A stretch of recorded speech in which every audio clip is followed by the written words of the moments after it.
Hangtown Fry, 100% carnivore. Agüita.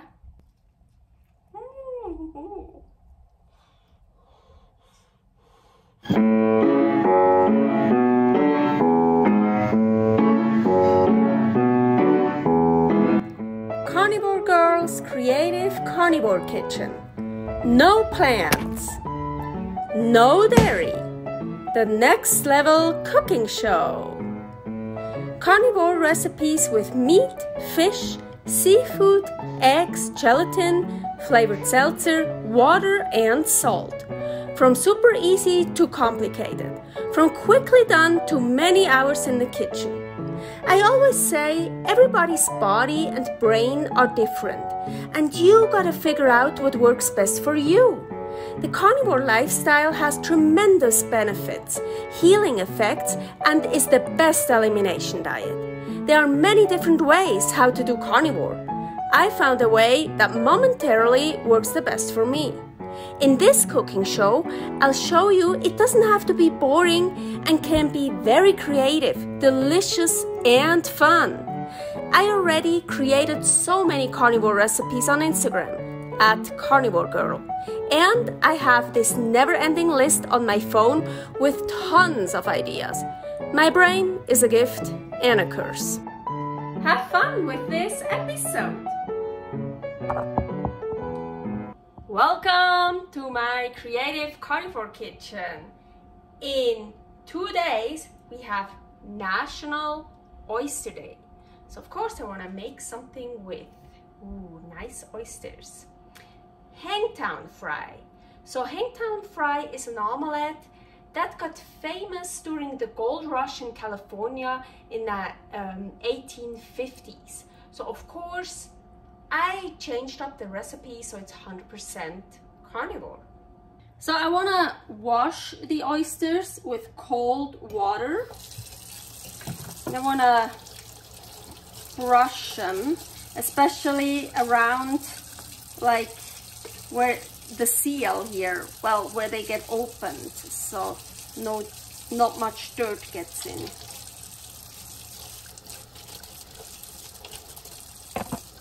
Then you want to shuck the oysters. My cool oyster knife got broken last time. I have this fucked up cheap one. Look how it's bent. That's usually not how it looks. But so let's see if I can still shuck them. You want a shorter one and a much like thicker steel. So you definitely wanna like hold them with a towel with something, and you want to start here with the hinge and you want to get in there. So what works best is with a mallet. Yeah, I hate that oyster knife. So okay, I think that should work. So I'm in there. Now you want to open it, and you should hear it, or at least for sure feel it. Yeah, sometimes you hear something, sometimes not, but you feel like the hinge, it's like open now here. Get this stirred out. And now what you want to do is you want to go around the oyster, because it's still like here, it's still totally closed. This one, you just broke the hinge. So, and you see I kind of have my knife like this and do that. So like this. Sometimes you don't have to go all the way around. Usually here one, yeah, now it's totally free, you feel it. And now, so the oyster in here is attached to the bottom and to the top. So you want to detach it on the top, so you want to scrape it off. Here you can see it, well, I can see it, and here, get it off that toe, I think. Yep, getting all off this, I just did like this. So, and here you have one open oyster. And for this recipe, I need to take the oyster out. Ooh, there's like juice. I think I'm gonna drink that out. Usually I save the juice as I leave it in there, but for this recipe I don't need the juice. So it's just seawater and oyster juice. So I'm gonna detach it from this toe as well. Now it's, yeah. So now I can use it. So I gotta do a lot more. Oh, I just got an idea.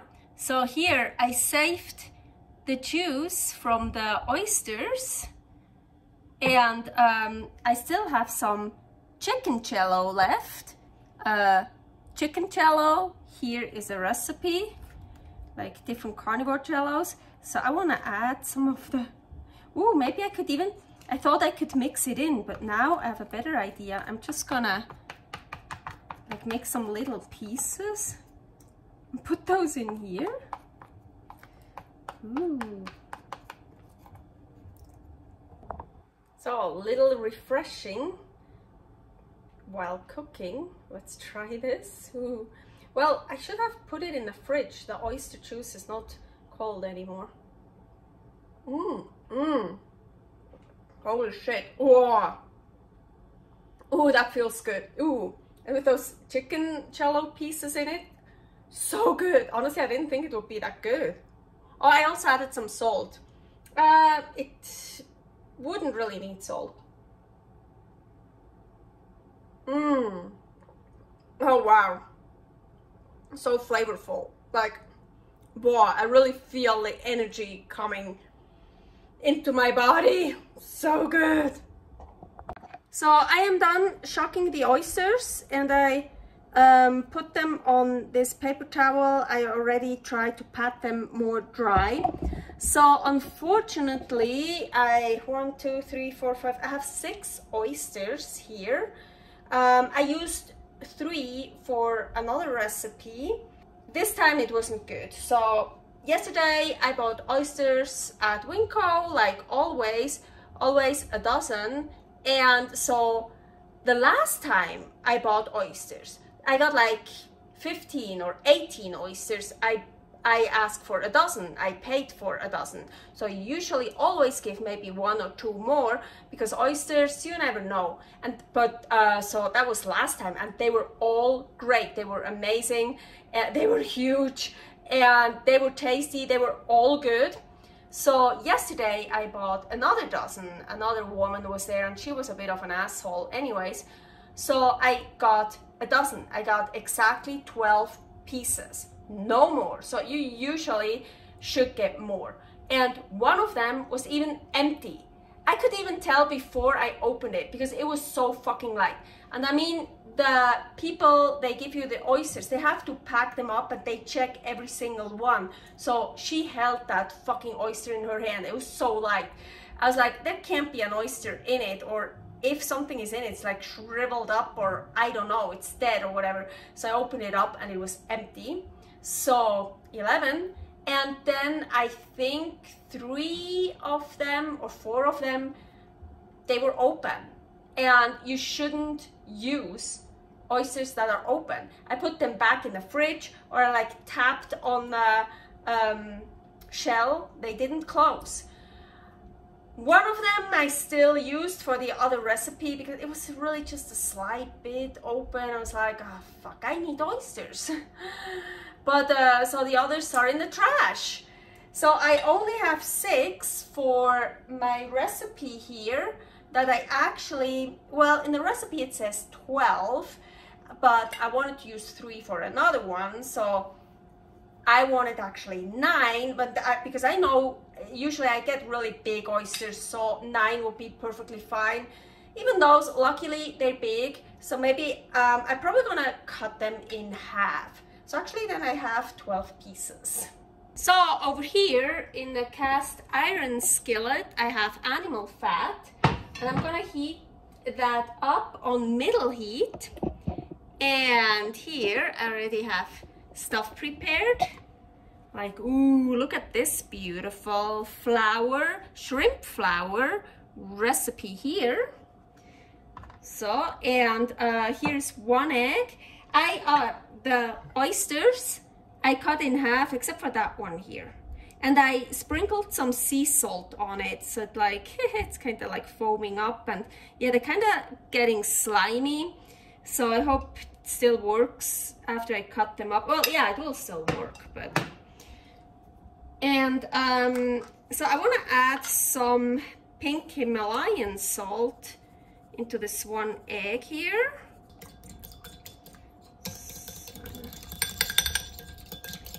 And yes, it's gonna be an egg wash. So, and what I like to do is I prepare the oyster and then I directly put them into the pan instead of back onto a plate. So you can't really see, the pan is there. So I think you should see kind of everything. So let's start with that whole one here. Oh, it's so slimy. We're gonna start with shrimp flour.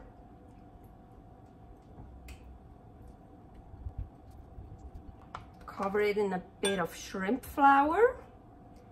Now egg wash. So, and now chicken flour.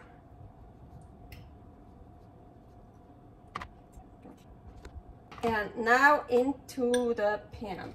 So it's like I'm turning it down on like low heat right now because it's gonna take a while for the others to get done. I don't want that one already done all the way.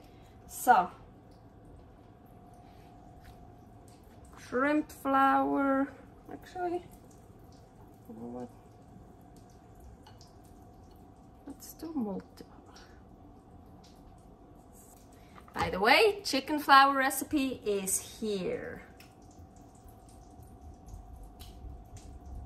Here are the oysters. I want to fry them 6 to 8 minutes. I'm like 3-4 minutes in, so I want to flip them once.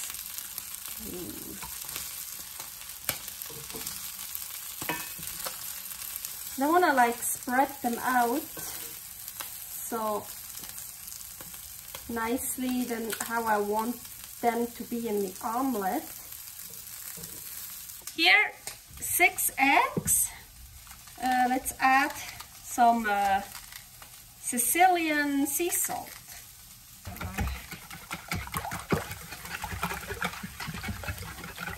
Here I have Bacoon, and I wanna cut those in like pieces. Bacoon recipe here. So.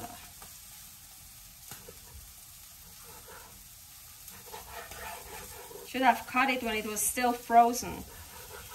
Oh well.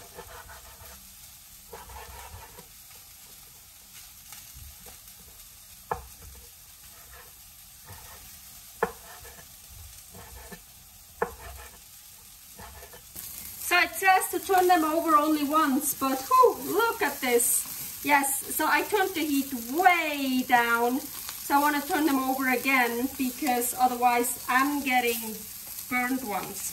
So, but you should actually only turn them over once. Just don't get them as dark as I just did.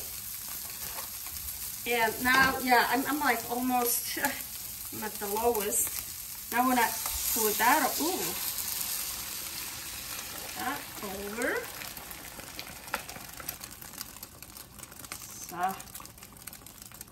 So, and some of my Bacoon pieces. Okay, so I'm gonna turn it up again, maybe on number 2. So I want to put the plate on top. Ooh, piece of Bacoon, because then the top will set faster. But so now you really want it low heat. I have it like on number 2, barely on number 2. Yeah, number 2. So you know. In the meantime, I'm gonna fry some more of the chopped up Bacoon in here. In the recipe it says it should take about 5 minutes. Mine took a lot longer than 5 minutes. I don't know, maybe even 10. I just kept checking, and so now it looks set to me. So, ooh, and actually it's not sticking. Ooh, did a good job. Whoa, look at this beauty. And now I want to add the rest of the Bacoon. It says lots and lots and lots of Bacoon in the recipe. Well, we can just cover it up. No, so this what I have here is fine. Cool. And I know my Bacoon is not salted, so it's not like bacon that's really salty. So I also want to add some pink Himalayan salt. Oh, and also some Sicilian sea salt. So. Ooh! Ta-da! Ooh! Haha! That looks good. Looks like a lot. Oh. Hangtown Fry. 100% carnivore. Agüita. And I just want to bite into it or like rip pieces off. Of course, I want a piece. Oh, it's still hot. But here is a oyster. Of course, I want to try a piece with an oyster. So it's still gonna be hot. I'm still gonna. Whew. I just can't wait. Let's try.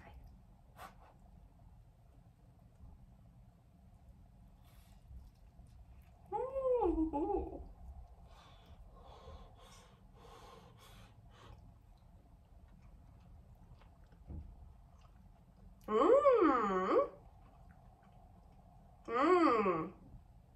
Oh yeah.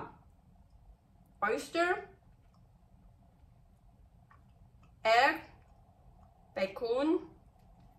Tastes great. Really good. I think this is considered breakfast. Well, you can eat it any time of the day. Oh.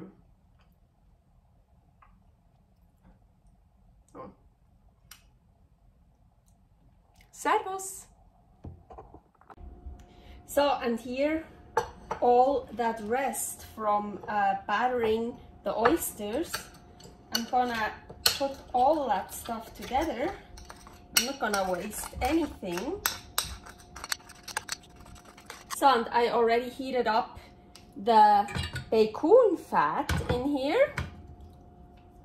And now I'm just gonna fry this. Whoa.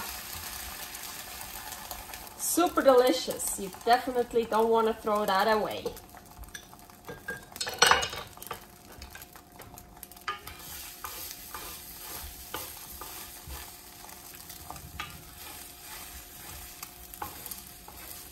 And you know what? These leftovers are sometimes the best. Oh, so good. Oh yeah. Thanks for watching. If you try out this recipe, please tag me and let me know how you like it. Subscribe, share, like, comment, follow me on Instagram @karnivorgirl. See you next week in my next episode of Carnivore Girl's Creative Carnivore Kitchen. No plants, no dairy, the next level cooking show.